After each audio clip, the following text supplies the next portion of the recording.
Ziden contractors ffe tukola Arapex tile adhesive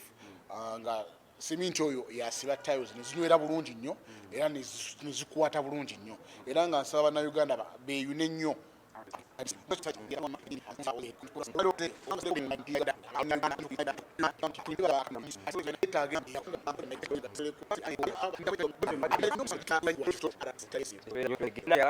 sementi oyo ng'omusajja ono watugambye ayinamu obumanyivu nti nga bw'ositula ekyuma amaanyi g'okozesa sementi olinga ejakwata mu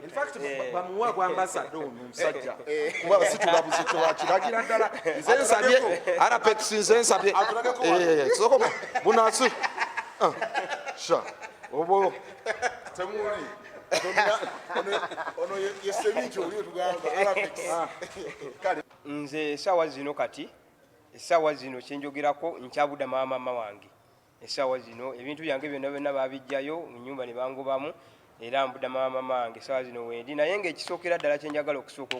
njagala kusooka kufuna mulimu gwa kukola omulimu gujja kumpisaawo wakiri mbeerawo nga nswagolinga esawa zino wabivuddemu ebyokusitula obuzito sigenda bivaamu ebyo naye omulimu ogwo gwe njagala osooka okufuna before nga sinnaba kuddayo ku training nga sinnaba kugenda nali ninawo kaboda naye nga kabadde kakaddiye kati we nali ŋŋenda eyo nga nkimanyi ŋŋenda funa ku ssente nakatunda miliyoni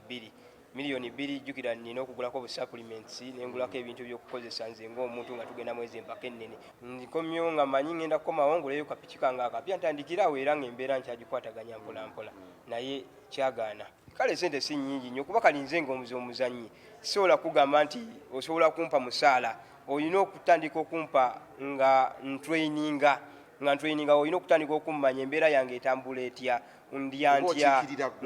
njikirira ggwanga kuba ndi ku national team era ne mba ngenze eri mu nsi zeeri bakimanyi nva Uganda.